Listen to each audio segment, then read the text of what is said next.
Et bonjour tout le monde, bienvenue dans une nouvelle édition de notre émission Transition V11 Objectif WTC, où on va regarder encore les derniers changements qu'on n'a pas vus du passage de la V10 à la V11, jusqu'à l'arrivée à notre objectif final, c'est-à-dire les VTC 2026 en mi-août en Belgique.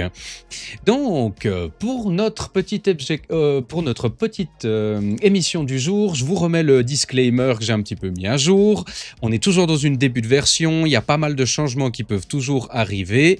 Notamment GV qui a annoncé des updates mensuels, donc c'est-à-dire que le contenu qu'on présente maintenant est sujet à changer rapidement, parce qu'on ne change pas, j'imagine, les idées globales, et malgré tout, ça fait environ un mois que cette édition est dehors, donc notre expérience reste malgré tout un peu limitée. Pour le sujet du jour, c'est Will King qui va nous joindre, notre capitaine de l'équipe suisse. Will King, how are you? Great, thank you. Way too hot, but fine else. Yes, way too hot, definitely. Donc, comme on l'avait déjà eu dans un autre épisode, Will King parle pas suffisamment bien français pour qu'on fasse cet épisode en entier en français, donc je ferai la traduction en anglais à chaque fois, mais vous allez voir, ça ira quand même assez vite parce que il est capable de parler de façon tout à fait concise. Donc, je lui ai déjà expliqué juste avant l'émission, mais aujourd'hui, on va analyser ce qu'on n'a pas encore analysé, c'est-à-dire les nouveaux secondaires, une partie qui devrait aller assez vite. Et on va regarder un petit peu aussi les nouveaux layouts de maps qui sont plus proches des maps GV par rapport aux maps VTC qu'on avait en V10, un petit peu plus ouvertes. Et je profiterai d'avoir l'expérience de Will King, qui est probablement une des personnes qui a le plus expérimenté cette V11 depuis son début. Elle est chercher beaucoup d'informations. Raison aussi pour laquelle je voulais garder une troisième partie un petit peu plus libre. Vous, dans le chat, n'hésitez pas à poser vos questions, même les plus pointues. Et également, je profiterai de laisser un peu un moment libre à Will pour nous expliquer ce qu'il pense de la V11 jusqu'à maintenant. Il ne s'agira pas de faire une tier list des armées, on va garder ça, je pense, pour un prochain épisode. On va faire un peu une première tier list de but en blanc avec le niveau d'information qu'on a. Donc, pour cette première partie, je vais m'appuyer sur l'Event Companion de Games Workshop. Et également l'application GD Mission qu'on avait déjà utilisée la dernière fois, qui permet d'avoir sur l'ordinateur les missions. Donc, ça c'est Warhammer Community, c'est ici que vous retrouvez les core rules, vos factions packs pour chacune de vos factions, et les compagnons qui comprennent le compagnon où il y a les règles et les maps en fonction de vos appareillements, comme on a vu dans l'épisode passé des forces disposition, et également comment ça se passe pour les teams et les doubles. Donc nous, on utilisera le Event Companion. Mais avant ça, on va aller faire un saut sur les missions secondaires. Les missions secondaires, elles sont au nombre de 18 actuellement. Elles ressemblent beaucoup à ce qu'on avait en V10. Et on va juste faire un petit tour rapide en prenant des informations, surtout pour celles qui sont nouvelles, auprès de Will. So, as I said, Will, we're gonna quickly go over every secondary. And if there's something like important you want to say about a specific secondary, feel free. And in the end, when we have seen every 18, we're gonna talk about the new system, the new scoring system. Alors, pour les prendre dans l'ordre, donc les missions secondaires, vous allez en piocher 2 par round, mais par contre, ça a changé maintenant. Dès que vous les piochez, elles restent actives. Il y a simplement un maximum de 15 points que vous pouvez marquer avec les cartes actives que vous avez. Ou alors, à la fin d'un round, vous pouvez aussi la discard pour gagner un point de commandement. Donc la première, A Grievous Blow, ça va reprendre un petit peu le principe de Cull de Horde, si ce n'est que l'effectif a été descendu à 13, c'est-à-dire dès que vous piochez ça, si vous butez une unité qui a une force de départ de 13, vous marquez 5 points. Vous pouvez également prendre cette carte en fixe. Par exemple, si vous savez que votre adversaire va jouer 4 ou 5 grosses unités, vous marquerez à ce moment-là 4 points au lieu de 5 sur ce tactical. Je pense qu'il n'y a pas grand-chose à dire là-dessus. On reprend quelque chose d'existant. Tempting Target n'a pas changé. Au moment où vous la piochez, l'adversaire va désigner un des objectifs du No Man's Land.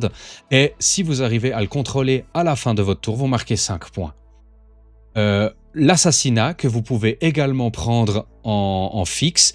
Il y a eu une toute petite modification lorsqu'on le prend en fixe. Vous marquez 3 points par caractère que vous butez et 1 point de plus si le caractère a au moins 4 points de vie, soit l'essentiel des caractères. Si vous avez un adversaire qui joue beaucoup de caractères et que vous pensez que vous pouvez aller les chercher, vous pouvez jouer en fixe là-dessus. Également, si on le pioche, il n'a pas changé. C'est 5 points si on arrive à tuer un caractère. Et si tous les caractères ont été détruits, 5 points, parce que sinon on ne pourrait pas le scorer. Le beacon, ça c'est un nouvel objectif. So, beacon is a new objective. How does it play? How did you find out it works? So I think for me, the 3-point one is quite easy. So you choose, when you draw this card, you choose a friendly unit that is on the table or on a transport. And then at the end of your opponent's turn, if that unit is not in your deployment zone, you get 3 points. And if it's in your opponent's half, you get 5 points. I think the opponent's half one is quite hard if you're not already tabling your opponent. But the other one is quite easy to do. So like a safe-ish 3 points early, or if you want to keep it, you will leave it and hope you table your opponent and get 5 points. Donc comme il expliquait justement, pour lui c'est un 3 points facile, il suffit simplement de choisir une de ses unités et cette unité on va devoir l'envoyer hors de sa zone de déploiement mais elle doit survivre au tour adverse pour marquer 3 points ou hors de son territoire, donc le territoire, je reviens vite sur cette petite notion. Sur chaque map, on a une zone de déploiement, une zone de no man's land, la zone de déploiement ennemi, et le territoire, c'est globalement la moitié. Ce qui fait que si je sors de ma zone de déploiement, c'est 3 points. Si je vais dans le territoire adverse, c'est 5 points. Donc, comme il expliquait, c'est un 3 points facile, et si on est déjà en train de rouler sur son adversaire, on peut la garder pour la marquer en fin et avoir un 5 points dans ce cas de figure. Mission suivante, Behind Enemy Lines n'a pas vraiment changé. Chaque unité qu'on va réussir à faire aller dans la zone de déploiement adverse va marquer 3 points. Si on en a 2, 5 points. Mais au moins, elles n'ont pas besoin d'y survivre, simplement les envoyer. Bring It Down n'a pas vraiment changé. Vous pouvez le prendre en fixe. Il y a quand même un petit catch, c'est que maintenant, les petits véhicules ne comptent plus vers le Bring It Down. C'est-à-dire qu'il faut des gros véhicules de 10 points de vie ou plus. Si vous le prenez en fixe, chaque gros véhicule marquera 4 points. Et si vous le prenez, si vous le piochez en tactical, c'est 5 points si on arrive à buter un gros véhicule. Donc, certaines armées le donnent moins facilement, mais généralement, on trouve un moyen de le faire. Il a peu changé. Ensuite, on aura le Burden of Trust, qui est un nouvel objectif. Donc, do you want to explain the burden of trust? Burden of Trust is like an old primary reimagined as a secondary card. You choose one unit on the battlefield for each objective that is on the field. You can, technically, I think you have to do it for all of them, but I think and then at the end of your opponent's turn, for each of your units that you chose an objective, if it's on that objective and controls it, you get 2 points. Et comme il expliquait justement, en fait, c'est inspiré d'un ancien primaire où on avait un primaire où on devait déclarer des unités qui gardaient les objectifs. Maintenant, il a été inclus dans tous les scénarios sous forme d'un secondaire où en gros, je vais prendre une unité par objectif sur lequel je suis installé.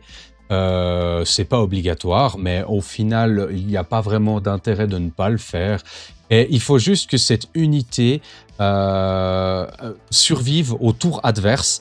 Il ne s'agit pas de faire une action, hein. Il faut simplement désigner l'unité comme une garde et espérer qu'elle survive au tour adverse. 2 points par unité qui survit, jusqu'à un max de 5 si on en a 3. Center Ground, ça vient récupérer un petit peu le area denial. Il est simple, il n'a pas changé. Si j'ai une unité à moi à 3 pouces du centre et que l'adversaire n'a pas d'unité à 3 pouces du centre, 3 points. Et si en plus il n'en a pas à 6 pouces du centre, 5 points. Pas trop de changements. Généralement, c'est une draw qu'on aime bien avoir dans les premiers tours. Clans n'a pas vraiment changé non plus. C'est une des missions qui demande à faire des actions et on la reconnaît par son bord jaune ici. En gros, à la phase de shoot, je peux déterminer une unité sur un objectif qui démarre l'action de Clans. À la fin de mon tour, l'unité qui a Cleanse a accompli son action, hein. Pas besoin de survivre au tour adverse, mais par contre, il y a la restriction de faire une action. C'est-à-dire que je ne pourrais pas tirer avec cette unité-là. Et quand je le termine, je dois le faire dans chacun des objectifs autres que mon home, une fois par objectif. Donc, idéalement, dans 3.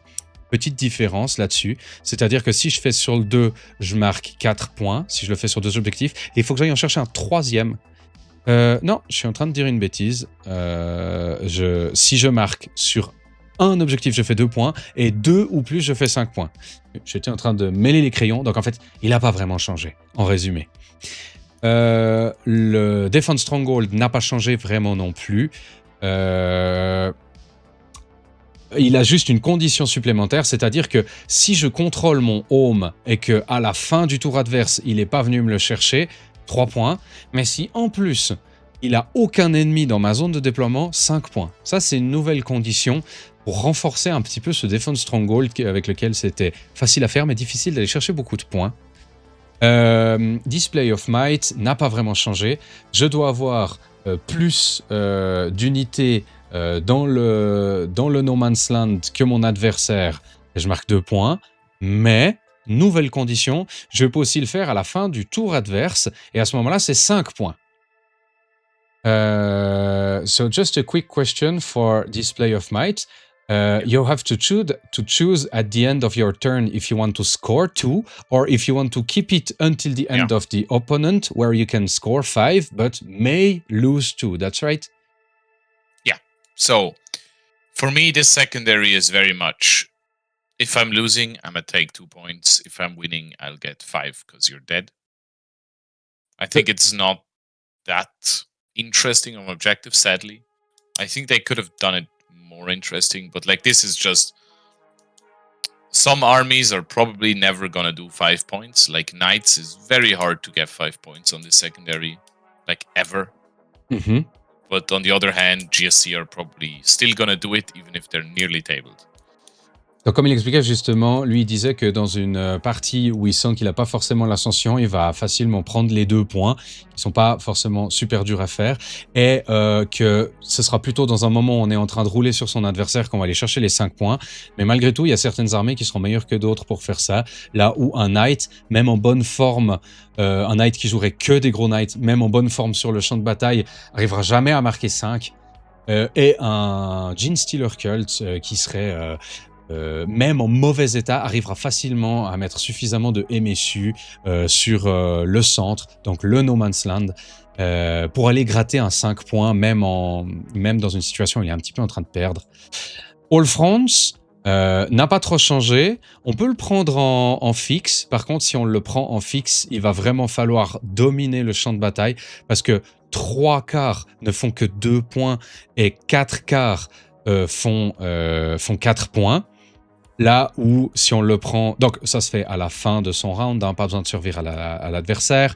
Et là où, si on le prend en tactical, il suffit une fois d'avoir 3 quarts pour marquer 3 points, ou les 4 quarts pour marquer 5 points, en sachant toujours qu'on peut garder ces objectifs si on ne veut pas les marquer dans un tour. Même si j'ai la possibilité de marquer 4 quarts, de marquer 3 quarts, je peux le garder pour aller chercher un meilleur scoring à 4 quarts. Forward position... qui est globalement une mission qui vous demande d'aller chercher l'objectif adverse.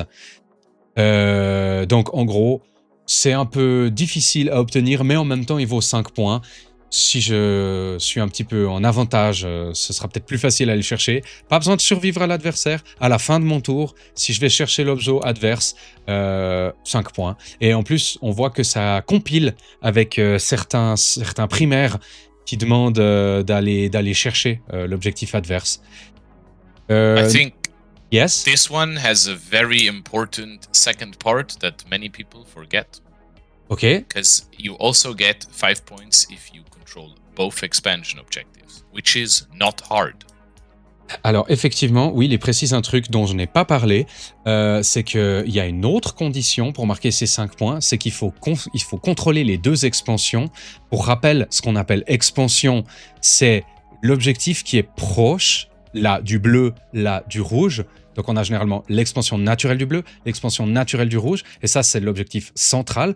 Donc si moi, en tant que joueur bleu, j'arrive à contrôler les 2 expansions, également, je marque cet objectif à 5 points. Et il disait justement que pour lui, c'était un point important parce qu'on va assez facilement venir chercher là-dedans. No Prisoner n'a absolument pas changé. Il faut buter son adversaire. Chaque truc qu'on bute marquera 2 points, jusqu'à un maximum de 5 points. La seule différence, c'est que je peux potentiellement choisir de ne pas le scorer si j'ai buté qu'un truc, parce que je sais que je vais faire un meilleur tour où je vais buter plus de trucs. Outflank, ça vient rechercher un objectif un petit peu du début de la V10 qui va nous demander d'aller dans les bords. Donc on doit être dans les 6 du bord et pas dans son territoire.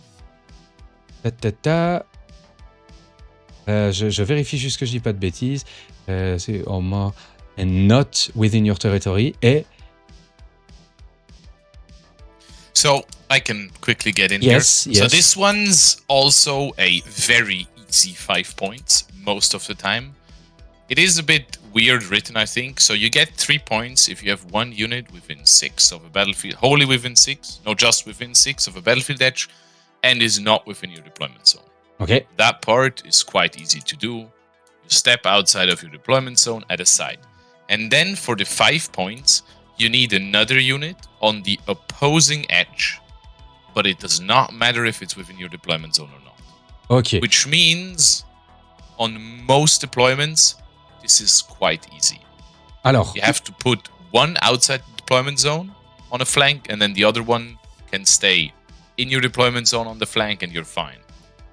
So for example, here on this map, on layout A, if we have one unit on your expansion objective, the other one could literally sit in your right corner in the backfield for the blue player. Ok, alors justement, je vais expliquer ça parce que c'est vrai que c'est écrit d'une façon un petit peu bizarre. En gros, pour marquer les 3 points, je dois avoir une unité qui est à 6 pouces du bord et pas dans mon territoire. Par exemple, ici, à 6 pouces du bord et pas dans mon territoire. Ça fait cette petite zone ici. Par contre, concernant le deuxième bord, il n'y a pas cette notion de... en gros, ça dit que je dois en avoir une qui est à 6 pouces du bord et pas dans mon zone enfin, et pas dans mon territoire, donc ici. Mais par contre, pour l'autre, je dois la mettre à 6 pouces du bord, mais du moment que j'ai celle-là qui est déjà pas dans mon territoire, je peux très bien l'avoir n'importe où dans toute cette partie-là, et ben, ça me la comptera quand même. À voir si c'est quelque chose... do you think this is something that's gonna get patched? So... No. I think this is intended as this should be, because I think in general the secondaries are easier than before. Mm-hmm. A lot of them have secondary conditions that are quite easy to do. I think they wanted to push scores up in general. I think primary is also easier, I would say, and secondary as well. The games are quite easy to get to 100 often if you're good on the table. Comme il expliquait justement, selon lui, c'est pas forcément un flow de design parce que tous les secondaires sont plus faciles à marquer, les primaires également. Et il expliquait justement que maxer son score à 100 est bien plus commun qu'on le faisait en V10. 16, donc Overwhelming Force n'a pas vraiment changé. Il faut détruire des unités qui ont commencé à range d'un objectif. La seule différence étant que maintenant, les objectifs sont les décors. Donc généralement, on aura plus facilement des unités qui seront dans les objectifs, parce que si elles sont dans les décors, elles sont dans les objectifs. Donc, 3 points si on en bute une, 5 points si on en bute 2. Still one of the worst secondaries to draw turn 1. Donc, comme il disait, toujours un des pires objectifs à prendre au tour 1, parce qu'effectivement, on voit qu'il n'a pas la mention qui peut être reroll si on le prend au tour 1. Et comme l'adversaire aura généralement, de toute façon, des unités qui seront sur son home, au moins, et ben, c'est un peu emmerdant, si ce n'est que maintenant, on va pouvoir le garder plus longtemps et le marquer au tour 2, tour 3, là où il sera un petit peu plus intéressant, un petit peu plus facile. Mais il n'a pas vraiment trop changé. Plunder, donc, qui est un nouveau terme, mais qui est globalement le sabotage. On remarque qu'il y a juste une petite condition qui a été ajoutée, c'est qu'il y a très peu de missions secondaires qui demandent à faire des actions, et si on a déjà cleanse et qu'on la pioche, celle-là, comme deuxième draw, on a le droit de la shuffle. si on pense qu'on n'a pas assez d'unités à disposition pour faire les actions. Donc, se fait à la shooting phase, hein, on fait dans un terrain area qui n'est pas dans son territoire. Donc, encore une fois, notion de territoire, un terrain area qui n'est pas dans mon territoire. Par contre, il se fait immédiatement, là où le sabotage, il fallait y survivre. Le terrain, il est plunder. Et si on arrive à plunder un terrain, ça fait 5 points. En gros, ça demande juste de faire une action. Pas super difficile. Dernier, Secure No Man's Land, n'a pas vraiment changé. Si je contrôle 2 objectifs ou plus dans le No Man's Land, bien sûr, le home ne score pas. Je fais 5 points. On peut juste pas le scorer si on contrôle qu'un seul. Il faut en contrôler 2 en plus pour faire 5. Alors, maintenant qu'on a vite revu tous ces objectifs qui ont peu changé au niveau des secondaires, l'idée, ça va être de voir comment ça change par rapport à avant. Et pour ça, je vais demander à Will. So, what's your opinion of like the secondary scoring now? How different is it? Especially, so both there is the secondaries that are a little bit easier to achieve, and you can keep them. So, what's your opinion? So in general, I think the new secondaries, I like most of them. I think they're fine and they're way more balanced than they were before. I think there isn't any shit draws anymore. I think most of the time you can get your objective sooner or later, which is okay. I also like that discarding a secondary in your turn is more of a choice of, do I need that CP very, very badly, or do I just want 3 points later or 5 points? I think that one is a great addition and works good in changing that to a choice. On the other side, I don't like that you can keep your objectives for free. I think just turn 4 and 5 doing 15 secondaries is way too easy if you're medium behind. If you're not getting tabled and you're okay on the table, you can get 30 secondaries turn 4 and 5 quite easily, which is something I'm not sure I think is good for the game. Because the secondaries, even though you are behind, are easy-ish to do. So I'll translate that first. Donc, comme il expliquait, selon lui, les secondaires maintenant sont mieux équilibrés. Il y a moins de draws merdiques où on sait que de toute façon on ne pourra pas faire l'objectif.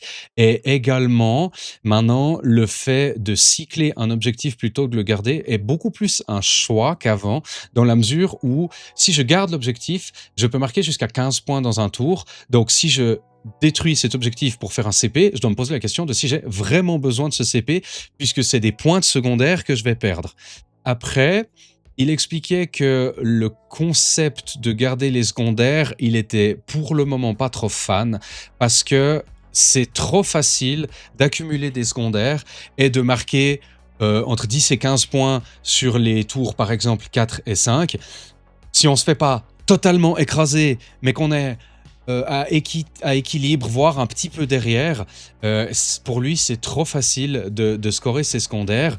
Il manque un petit peu une sorte de drawback de les garder. Par exemple, si moi j'imagine là-dessus, on pourrait dire que si tu décides de garder un score, eh ben, ça soustrait 1 au nombre de points qu'il va marquer.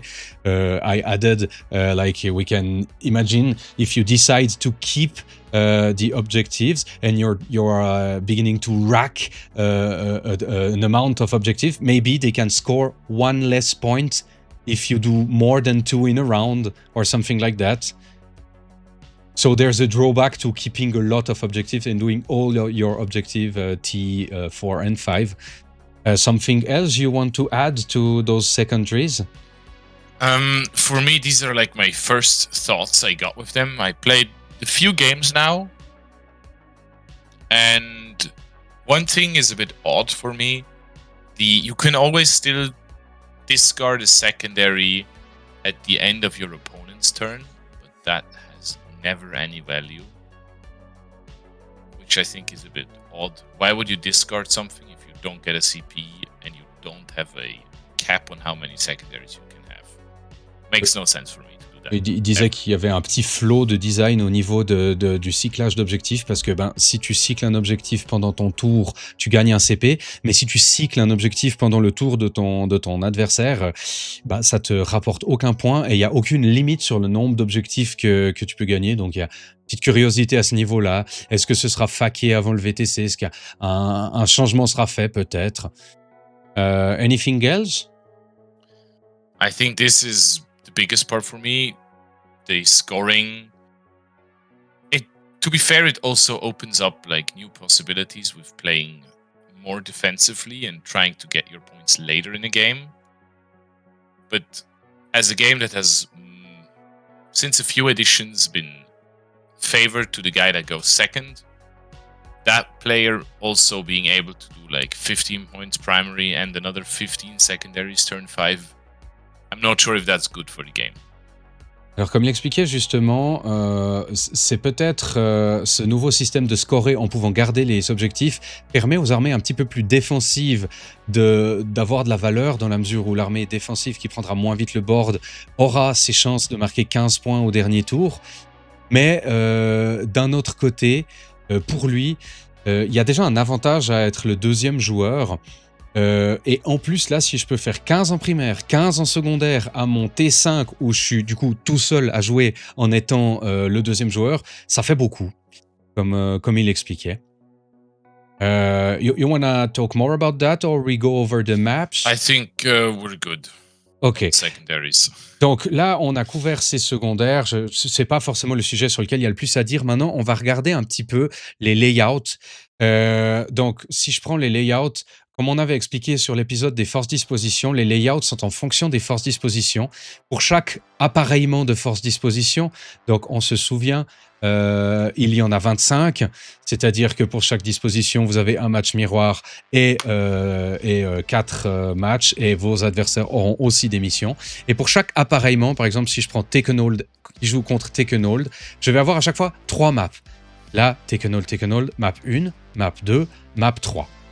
Donc, en gros, on peut augmenter un petit peu en disant que lorsque vous avez une force disposition, vous avez 5 match-up et donc un total de 15 maps sur lesquelles vous pouvez jouer.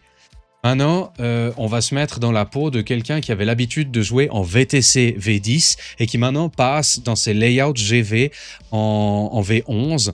Et je vais directement demander à Will comment est-ce qu'il a perçu ce changement. So, if we put ourselves in the shoes of someone that was used to playing V10 VTC map format, that is now moving to V11 GV format, how do you perceive the change? It's a new game.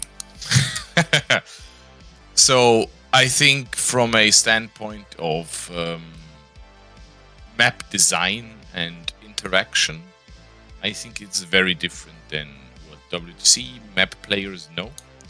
The new maps are way closer, of course. I mean, it makes sense to the old GW maps from a placement on the board and I would say ethos of how you should interact with ruins.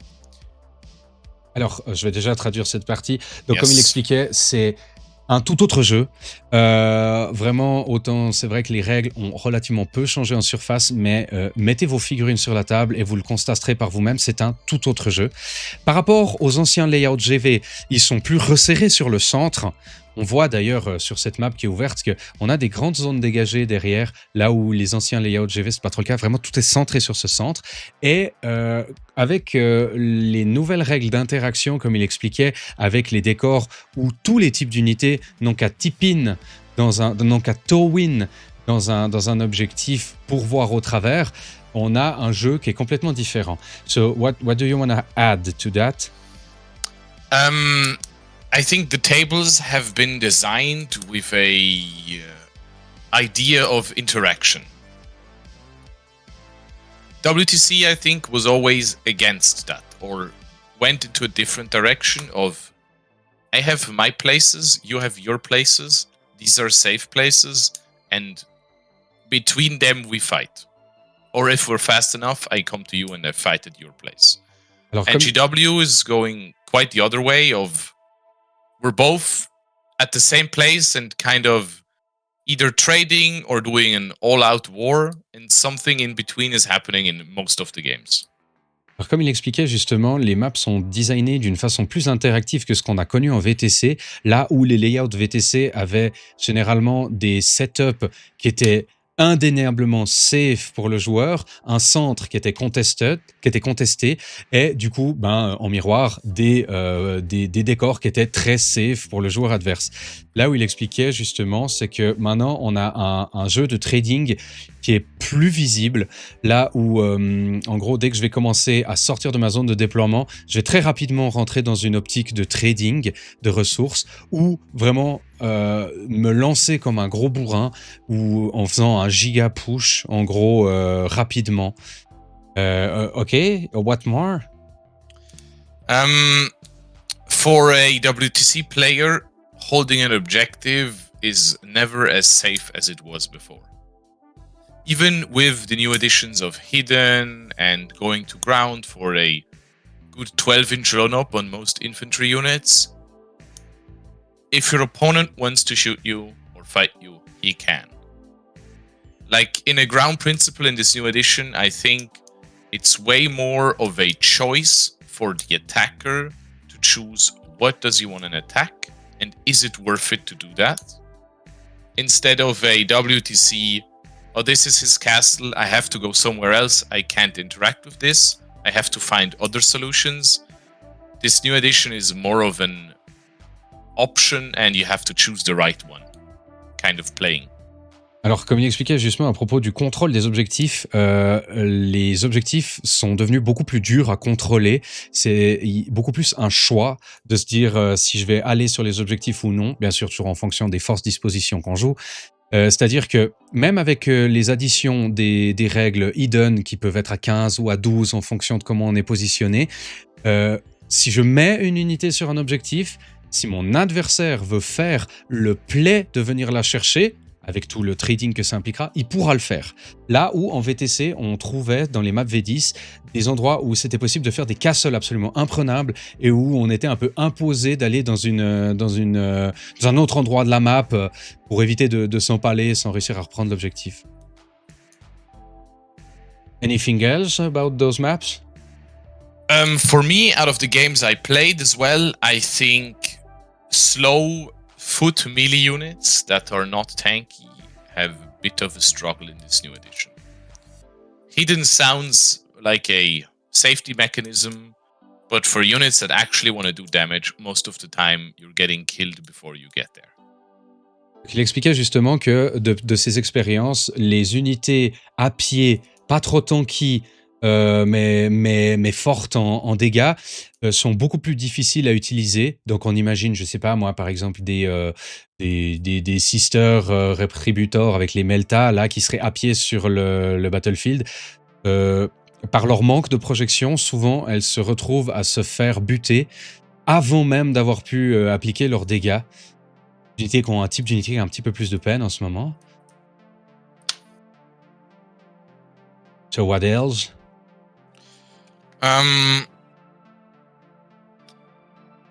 The new objectives open up rapid ingress as well for stealing objectives. It's way easier now. Because before, if you were on objective, most of the time your opponent couldn't deep strike on it, right? Mm-hmm. Now with the objectives being way bigger, most of the time screening an objective from a deep striking unit is very, very hard if you don't want to get yourself just out into the open and being able to be shot by anybody. Which I think is an interesting change as well with the 8-inch deep strike that was introduced, which makes it, again, I think, more interactive and less of a I protect my space and you have to invest a lot into it. It's more of a, do you want to trade this unit to be there? Or do you want to keep it for something else? Ok, donc comme il expliquait, il y a une grosse différence sur le jeu du Rapid Ingress maintenant.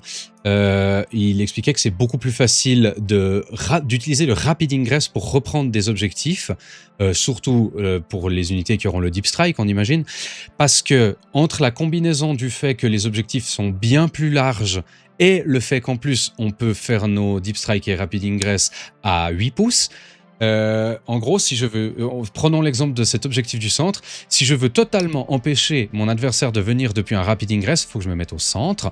Et si je me mets au centre, il y a des angles de tir et éventuellement de charge absolument partout.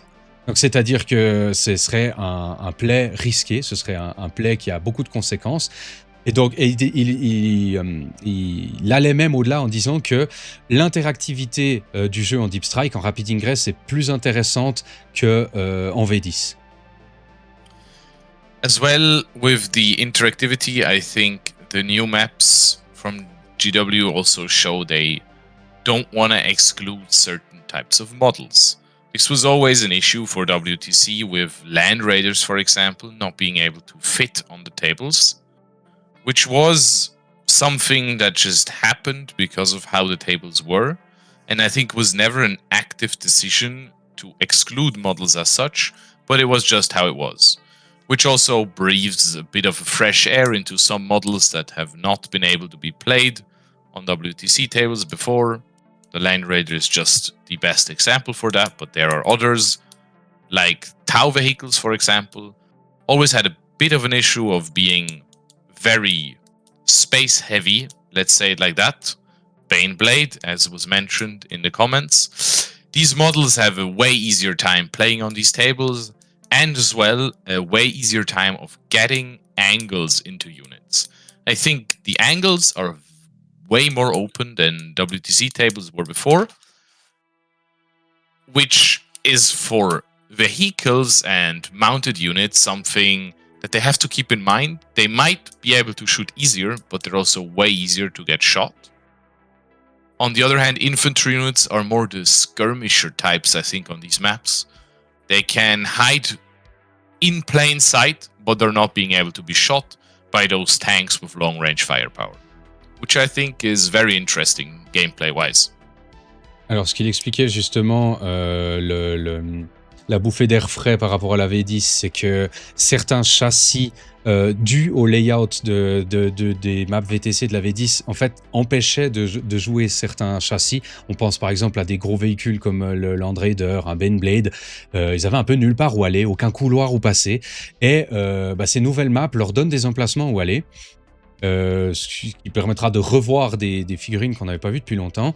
Également, avec la règle du Towin sur tous les décors, ils n'ont plus besoin de vraiment avoir un seul emplacement où ils peuvent se mettre au milieu des zones. Là, maintenant, ils peuvent plus facilement aller chercher des décors. Et c'est ce qu'il expliquait aussi. Il est plus facile d'aller chercher des lignes de vue, mais également plus difficile de cacher des unités. Et donc pour lui, ça rendait de nouveau jouable ces gros châssis. Et à l'inverse, ça plaçait l'infanterie plutôt comme des skirmishers, donc c'est-à-dire ces unités un petit peu d'ouverture de partie qui vont faire un petit peu du petit trait d'attrition, de contrôle, de move block, de vraiment des petits rôles autres que tout simplement envoyer le plus gros canon dans la cible tanky en face. Voilà donc pour cet élément. Okay, anything else about those maps?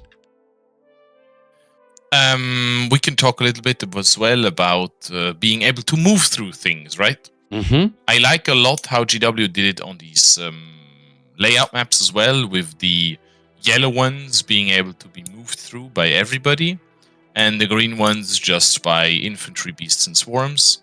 I think this, again, helps vehicles and bigger models.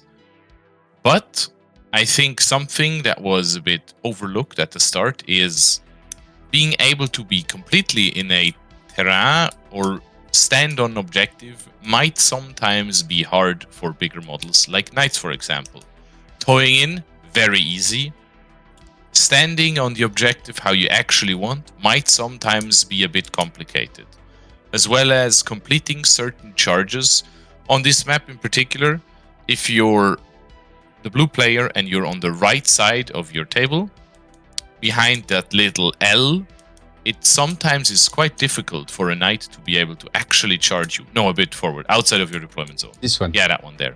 Sometimes you can stage yourself like that he doesn't quite fit as he would want to, and then he might not get the charge as he needs it. Ok, alors, pour revenir sur ce qu'il expliquait, alors lui, il aimait bien cette notion des décors verts et des décors jaunes. On voit, il y a les décors légers qui peuvent être traversés par tout type d'unité, c'est-à-dire qu'un char, il passe à travers ce décor, ce qui n'était pas du tout le cas en V10, et les décors verts sont traversés que par l'infanterie.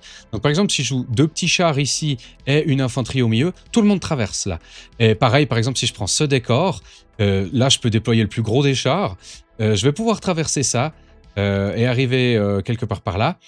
Mais à l'inverse, il donnait l'exemple qu'il y a certains gros châssis avec lesquels ça devient difficile de se déplacer.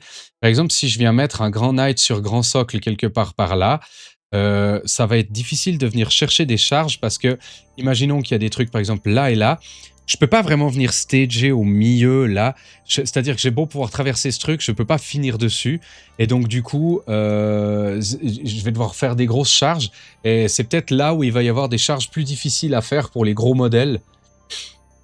Mais effectivement, je sais qu'il y a beaucoup de joueurs qui ont un peu de peine, parce que je prends aussi mon propre exemple, avec ces notions de décor jaune, décor rouge, les emplacements, les zones qui contiennent un décor lourd par rapport au hidden, mais ça ne veut pas dire que je ne peux pas traverser avec les véhicules. Ça, il faut vraiment bien assimiler cette notion de décor. Okay, I think that covers it for the difference of those two terrains. So, anything else you want to add about the maps, interactivity on those new maps? I think we can combine it a little bit with missions, which is, for me personally, I felt the home objective and the deployment zone not matter that much. Often, I think you can just leave your deployment zone completely and don't care if your opponent goes there and just run in the middle. Because a lot of second or primary do not care if you control your home objective. Alors, il expliquait justement que par rapport à la V10, le home et par extension sa zone de déploiement est bien moins important. Un grand nombre de missions ne demandent pas spécialement d'interagir avec son propre home, et il trouvait que dans plusieurs pairings de force disposition, ça ne le dérangeait pas d'entièrement quitter sa zone de déploiement pour aller chercher vraiment le milieu. And like you don't care if some people are able to deep strike in your deployment zone also? Yeah. I think I don't really care if my opponent goes there, because then he might kill something. But for a positional advantage, which I think deep strike is very relevant and helps a lot and was important before, it often is like, okay, you came in my deployment zone, killed my backfield unit, but you could have done that just from walking at me. I think often you're a bit stranded if you're not fast in your opponent's deployment zone, because it's sometimes quite big and has nothing of relevance in it. Donc, comme il expliquait, si j'ai une unité qui vient, qui deep strike chez moi, et puis qu'elle pète le truc que j'avais, le petit chaff que j'avais laissé sur mon objectif, ok, c'est fait, mais en même temps, ce deep strike n'a pas été utilisé pour autre chose, et tu peux très bien le faire en traversant petit à petit la map et en allant chercher ça plus tard dans la partie, vu que, comme il expliquait, le home field n'est pas important pour plusieurs pairings de force disposition. Ok. I think we can quickly talk a bit about the question Lithan Yes. wrote there. Less L shapes. For me personally, I was always a hater of L shapes, as well as U shapes from UKTC. I think L shapes were never good on an interaction side for the game, because it was way too easy to stay there, huddled up and hiding yourself that your opponent can't interact with you. So for me personally, I think the new way GW is going is way better for the game. And to be fair, I also hope it makes the game a bit killier and quicker. Because I think the game of I sit here, score my points, you sit there, we're both safe, score my points, is not as interesting of a game as it could be with these new tables. Because these are like, if I want to sit on this objective, I have to be either very lucky, push you quite hard that you can't push back, or you're deciding of not pushing it. Which I think is more interesting on a gameplay perspective. Alors, comme il expliquait justement, il répondait à une question du chat qui demandait qu'est-ce qu'il pensait du fait qu'il y avait moins de ruines en L. Si on prend le VTC actuel, enfin le VTC V10, c'est que des ruines en L. Et là, on voit que, à quelques exceptions près, et encore, hein, quand on les joue, on se rend compte que c'est quand même vachement plus petit qu'une ruine VTC en L. Qu'est-ce qu'il pensait de ça? Donc, selon lui, il n'a jamais été fan des ruines en L parce que c'est des ruines qui empêchent un peu l'interactivité. C'est-à-dire que si on reprend des maps VTC V10, on va se retrouver à avoir par exemple une grande ruine en L ici, une grande ruine en L en face. Et généralement, si je vais dedans, c'est chez moi, je suis safe, moi je suis là, je suis safe. Et c'est tellement difficile d'aller interagir dedans qu'au final, ça crée des games non interactives. Donc par conséquent, lui, il espérait qu'avec ces nouveaux layouts plus ouverts, que ça demande, enfin ça, il l'a constaté, que ça demande plus de réflexion, en sachant que chaque action aura une conséquence, du genre, je veux aller, mon adversaire stage un truc ici, pas de problème, je peux facilement aller chercher un truc qui est stage ici, il me suffit d'aller là, et j'aurai des angles de tir. Par contre, si je vais faire ça, c'est dire que moi, ensuite, à mon tour, j'offre un kill facile, et du coup, on a un peu une cascade de décisions qui va s'enchaîner comme ça. Et du coup, selon lui, il espérait que ça donne des games avec plus de kills, plus de violence, plus de létalité. Du coup, peut-être des games un petit peu plus rapides aussi. Et il voit vraiment d'un bon oeil ce changement de s'éloigner de ces L ex-VTC. Ok. Maybe anything else you want to say about the layouts? I think we're still early as well in the new edition, and I haven't even played on like half of them, right? There are so many layouts, but in the end, I think one thing I'm not sure if I quite like, some maps are very similar, like very, very similar, of being one little ruin being slightly somewhere else. For a tournament perspective, they could have probably just been the same. So you maybe don't have to always reset the table, or just a little bit of it. Alors, il expliquait justement que, à cause de ce système de pairage, on a 75 tables, donc il n'a essayé que la moitié. En les essayant, il s'est rendu compte qu'il y a quand même beaucoup de tables qui sont extrêmement similaires, si ce n'est pour quelques petits détails d'une ruine qui va être à peine déplacée. Et là, il abordait un sujet totalement différent vis-à-vis de l'organisateur de tournois. Peut-être qu'en streamlinant un petit peu les layouts de ces tables, ça permettrait de pas devoir systématiquement refaire chaque table à chaque appairement. Parce que là, en gros, sur une table, ça dépendra des armées qui sont présentes, qu'est-ce qu'on va jouer. Donc, c'est-à-dire que la table devra toujours être refaite. Et ça, c'est un truc qui est nouveau pour cette V11, en termes d'organisation au niveau global du tournoi. Ok. Yeah, for me, I think we just have to play more as well. I'm not sure, maybe there are ways of playing very defensive on these new tables. I have not personally found them. But I have always been known as I shove my models in your face and kill you type of player. So I love these new maps. I think they're amazing. And I also think it's great that GW is stepping up and trying to show us what they envision for this game. And maybe we will be possible to see everybody play on the same types of terrain over the years in competitive 40k.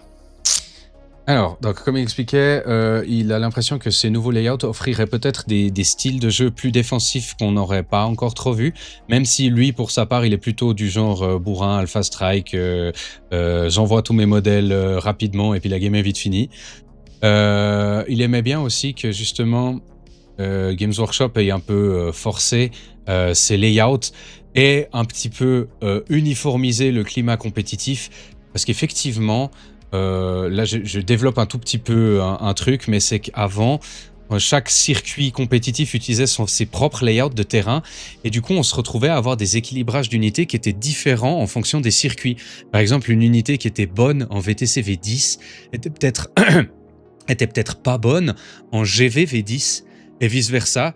Et là, en gros, au moins, on aura un langage commun. Où que vous ayez faire votre tournoi, on a un langage commun. Le VTC a déjà confirmé qu'ils utiliseraient les layouts GV. Et cet aspect-là, lui, il l'apprécie. Okay, anything else? I think as a start, I can't say much more. I've been playing the games. I think I like the terrain. I haven't had any feels bad. Like, I think the tables have been thought about and they did some kind of play testing for sure. And I like what they did with them. I think these are my thoughts about it. Donc, on peut en résumer, lui, c'est des terrains qui lui conviennent. Bien évidemment, il n'a pas encore, enfin, je veux dire, la version n'est pas là depuis longtemps, donc il n'a pas encore une expérience étendue, mais pour le moment, ça lui plaît. Il n'a pas encore eu de moment feels bad, donc où il se dit, mais ça fait chier, cette table est totalement non interactive, je ne peux pas faire ci, je ne peux pas faire ça. Mais donc, selon lui, plutôt positif par rapport à ces nouveaux layouts, même s'il reste encore plein de trucs à découvrir. Et comme il dit, Litandir dans le chat, hot take, on verra après le VTC. Effectivement, c'est vrai que moi j'ai un petit peu entendu de tout avec ces terrains. Will, lui, est très positif. J'ai aussi entendu des gens qui étaient un petit peu plus en mode ouin, les armées de corps à corps infanterie sont mortes parce qu'elles manquent de projection et de staging. Donc vraiment à voir. Je me réjouis qu'on ait ce VTC, qui, je le rappelle, sera streamé en live par mes propres soins, histoire qu'on voit vraiment ce que chaque cercle compétitif, chaque pays aura eu le temps de réfléchir et d'amener son truc. Il y aura forcément, vu qu'il va arriver vite, des gars qui vont arriver avec des trucs auxquels personne n'a pensé. Et c'est là qu'on va commencer à se rendre compte de vraiment qu'est-ce qui marche. Ce sera un moment assez intéressant. If you want, we can stop speaking about layouts especially and kind of have a broader talk about the current state of the V11, what you discovered and everything. Because if I go to my layout, so I have a spot for chat questions and your experience. What do you want to talk to say to us, like generally about anything? I think the new edition technically didn't change that much. Like, the broad side of 40k stayed the same. There were tweaks to cover, tables, missions. I think the new primary missions are a fun thing. I'm not sure if I like them really. I think they're a great idea, but on the other hand, I also think more on the casual side, I think they are worse than on the competitive side. For competitive, I think they're good if they're balanced well, which they are okay at the moment, and that will probably be a bit better in half a year. But from a casual side, if you have like only one army and you kind of have a playstyle that you like, this is what I want to play, then you will play 5 missions and nothing else ever at a tournament. You will go with your army that you've been painting for half a year, and you will play 5 missions at every event. All the time. Maybe you go to an event and play 5 times Meat Grinder mirror match. Which I think is fine if it changes, but if we will be stuck with these primary missions for like 2 years, it will be boring. Alors, je vais déjà reprendre ici. Donc lui, donc globalement, il avait une impression plutôt positive de cette V11 jusqu'à maintenant. Il a parlé un petit peu justement du système de force disposition. Donc selon lui, le concept des forces disposition est bon dans son ensemble, surtout d'un point de vue compétitif, même si on n'a pas encore une idée exacte d'où est l'équilibrage en ce moment. Mais par contre, il disait que c'était peut-être un petit peu moins intéressant dans le jeu casu, dans la mesure où, à haut niveau, les gens vont avoir accès à peu près n'importe quelle armée et du coup, on aura souvent affaire à des gens qui connaissent plusieurs armées différentes, qui possèdent plusieurs armées différentes et qui vont pas hésiter à se déplacer sur une armée qu'ils connaissent moins, juste parce que, par exemple, elle serait intéressante dans une force disposition. Là où le joueur casu qui possède une seule armée et qui peint lentement au fur et à mesure de l'année, lui, quand il va prendre son armée au tournoi, je prends par exemple, moi je joue taux. Bon, les taux sont intéressants en purge de faux, parce que j'ai rétaliation cadre et monte-cas qui sont des bons détachements. Du coup, je vais prendre mes taux à mon tournoi et je vais rencontrer que 5 je vais rencontrer que 5 primaires pendant mon tournoi. Quand je vais faire un autre tournoi, je vais rencontrer de nouveau les 5 primaires. Et si ça se trouve, à ce moment, on sait qu'il y a un petit peu un pic de popularité pour le purge de faux. Il y a peut-être même un monde où je vais me taper 5 fois le meat grinder, donc sur 3 maps différentes. Et je vais me retrouver à faire un petit peu tous mes tournois, tout le temps le même scénar sur les mêmes tables. Donc il expliquait, intéressant, surtout en ce début de version, mais il faudrait voir si tout d'un coup c'est un truc qui commence à durer au fur et à mesure des années. Peut-être dans 2 ans, on commencera à en avoir un petit peu sec, de tout le temps jouer les mêmes missions. So okay, that's for the first disposition. Anything else about your experience with the V11? I like the cover change. Let's say like that. I think it's more rewarding as it is now than it was before.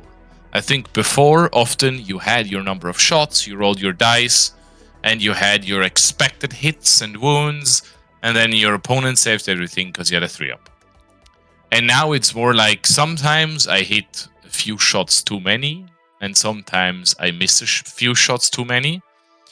But when I hit them and after I wound them, they hurt.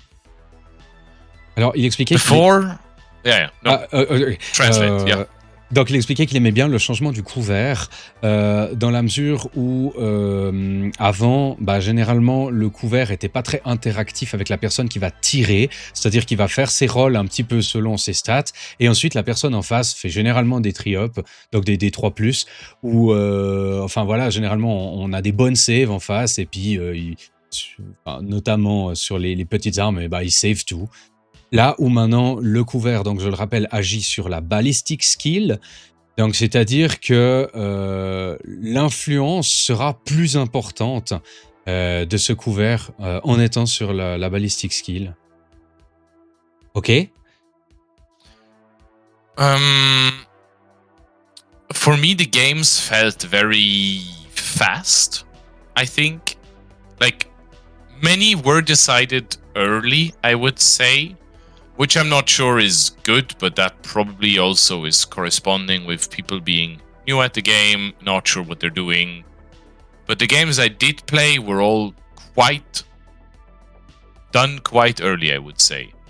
Like, often you were already kind of sure who's gonna win after, like, turn 2-ish. There were, like, options to get more points or less points, but in general, many games were decided quite fast, which I'm not a big fan of, but in the end, we'll see if that shakes out as it is.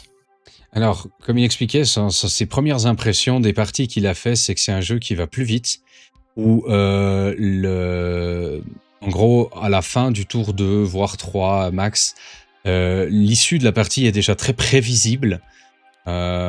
Et du coup, alors, comme il disait, est-ce que c'est l'impression qu'on a pour le moment parce qu'on n'a peut-être pas encore le recul complet? Est-ce que c'est une bonne chose ou non à déterminer? Mais pour lui, sa première impression, c'est que c'est un jeu qui va plus vite, la V11. OK?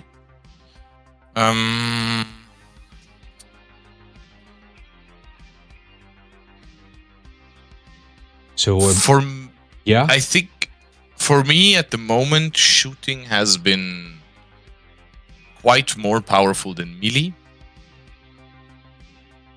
Okay. But that may be dependent on the armies I do play. Like Knights, I played some Knights, I played Chaos Space Marines, I played a bit of Tau. with these armies, knights in particular, the shooting part felt way stronger, but I think that's also part because they always were better at shooting than combat. And for CSM, I think if you are a melee unit, you need to have a good plan of how to get in combat. Even 12-inch movement with fly, for me, was not getting me where I want to be all the time. Like, a shooting army that has fly and okay-ish mobility, I would say, is better set up than a melee army that moves 12 inches. Ok.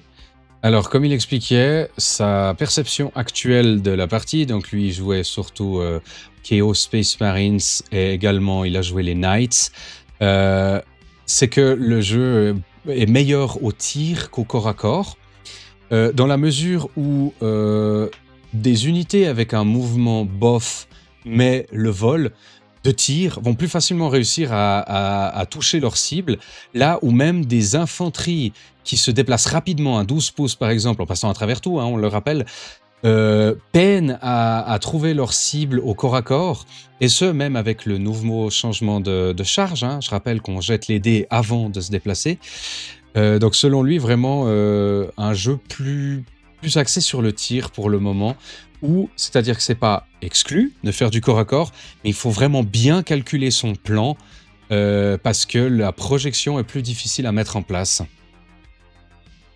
Ok.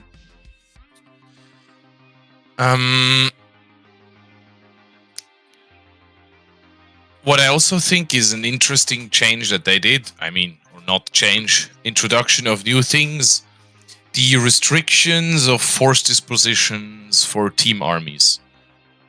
In the end, it will be interesting for me how it will actually matter that we have one of each and nothing more than twice. But from a creating roster standpoint, it's very annoying. Like, of course, I think it would not have been good that just everybody plays Purge and that's 11th edition WTC, let's go.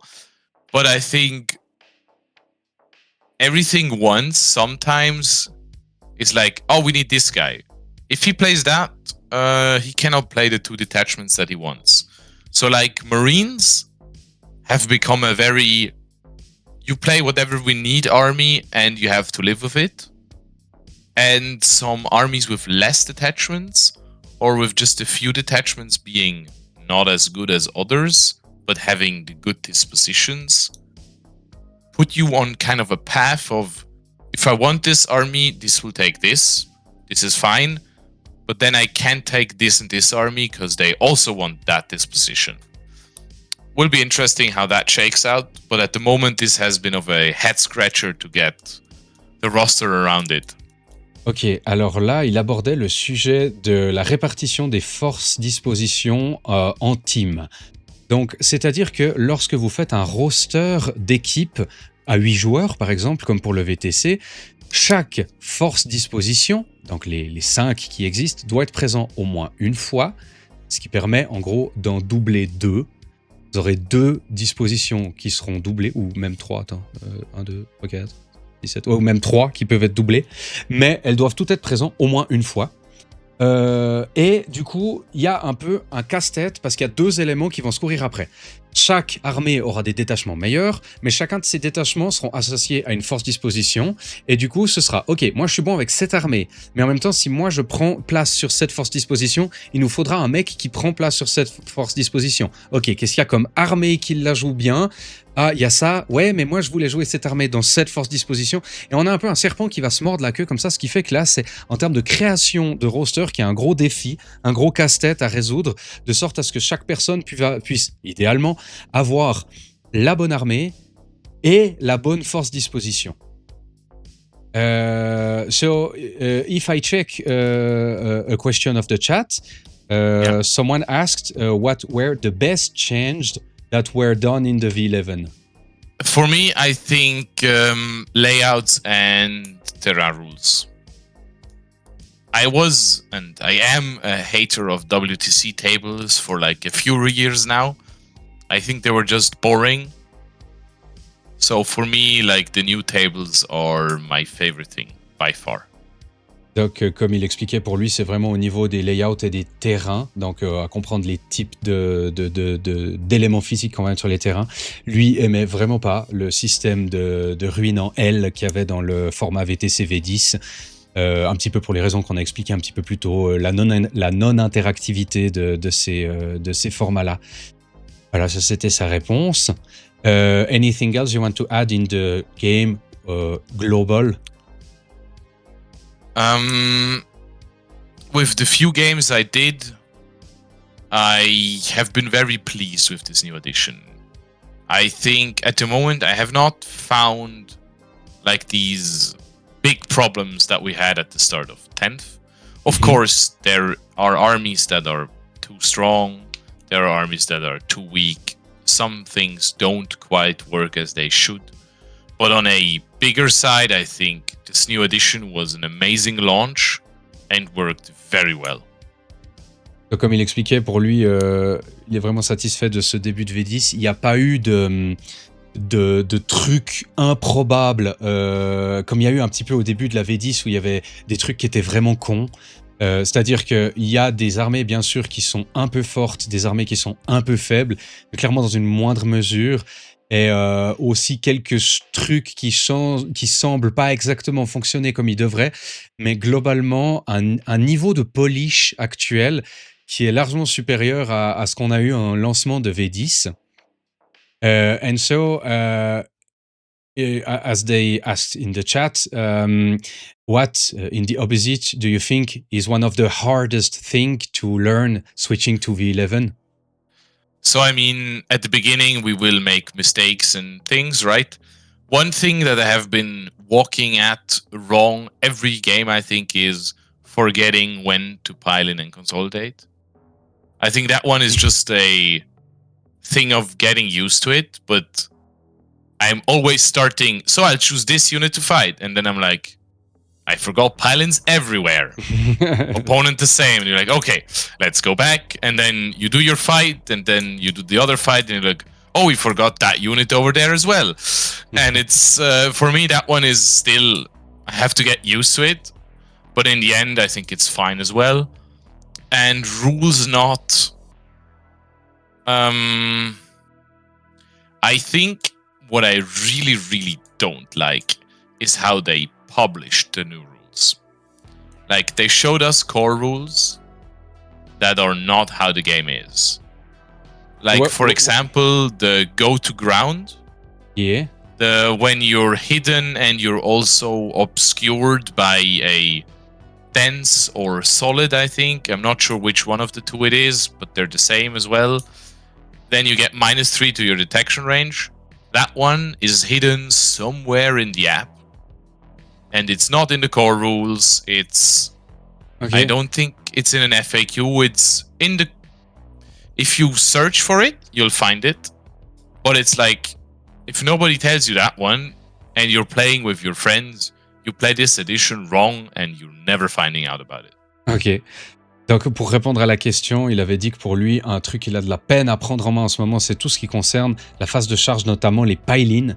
C'est qu'il y a eu pas mal de changements dans les ordering au niveau de la phase de charge, notamment les pile-in qui se font tous simultanément avant de se taper dessus. Donc, ça change complètement la dynamique et globalement, tout le monde les oublie, quoi. On est là, ah mais non, merde, attends, on revient en arrière, on avait oublié de faire nos pile-in, du coup, ça ressemble pas à ça le terrain. Donc c'est vrai que la phase de charge a une grosse prise en main à faire. Et également, ce qu'il reprochait à la V11 pour sa prise en main, c'est que les règles sont un peu, sont pas à disposition de façon évidente. Notamment, il y a certaines règles qu'on retrouve pas dans les core rules alors qu'elle existe. Il donnait l'exemple du mot-clé hidden qui te donne une sorte de loan up 15. Tu peux pas te faire tirer dessus au-delà de 15, mais si tu es caché par un élément de terrain, ça passe à 12. Et ça, c'est des trucs... c'est impossible de les retrouver dans les core rules alors que ça existe. Et il y a peut-être des petits soucis de disposition des règles à ce niveau-là, qui rend la prise en main plus difficile. Et donc, on avait Adrien qui disait que l'exploration de la V11, la prise en main de la V11 était quand même bien plus agréable que la V10.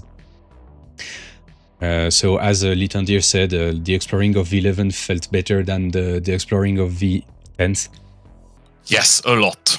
I think this, but to be fair, it's also like different. This is just a small change, which I'm a bit sad about. I also want to point out, I think this new edition would have felt even better if we had indexes for it. Because I think some armies are at the moment a bit too lethal on these tables. But the direction the tables are going in, I love. Alors, and the game as well. Comme il expliquait, il partageait le point de vue d'Adrien qui disait que l'exploration de la V11 était plus cool que celle de la V10.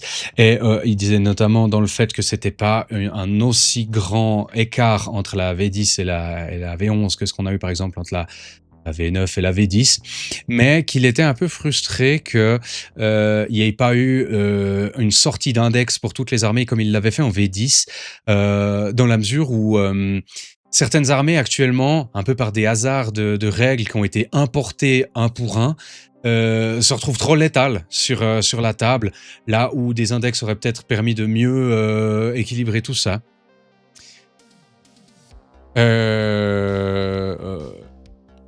Of course, also, we don't know, like, we haven't yet have the first codex, and we don't know how the first codex are gonna be way different from the 10th codex or index. I mean, we can say both. And how maybe this is gonna bring like the new V11, like with different rules, maybe new rules. Yes.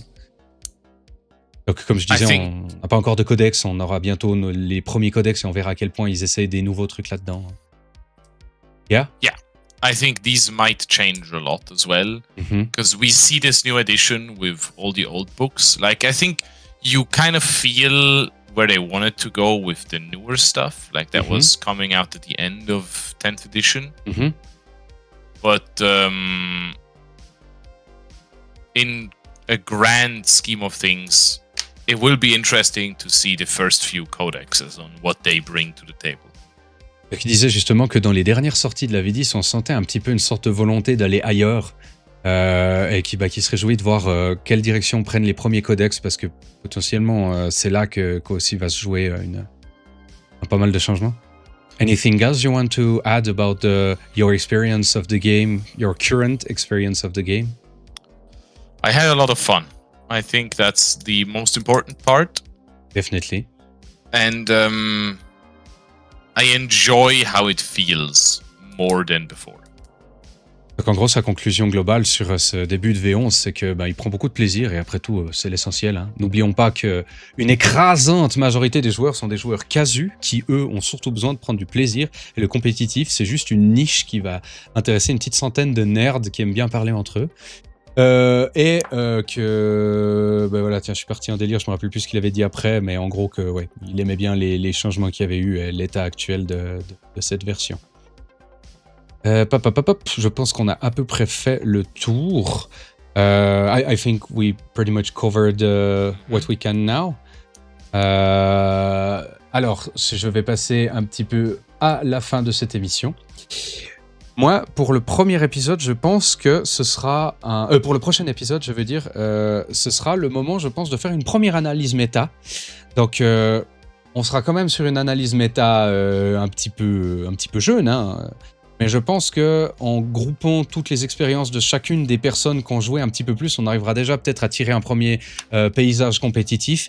Donc, comme il disait que certaines armées étaient trop létales et qu'il y en a d'autres qui étaient un peu à la ramasse, mais on pourra un petit peu mettre ça sous forme d'une première tier list.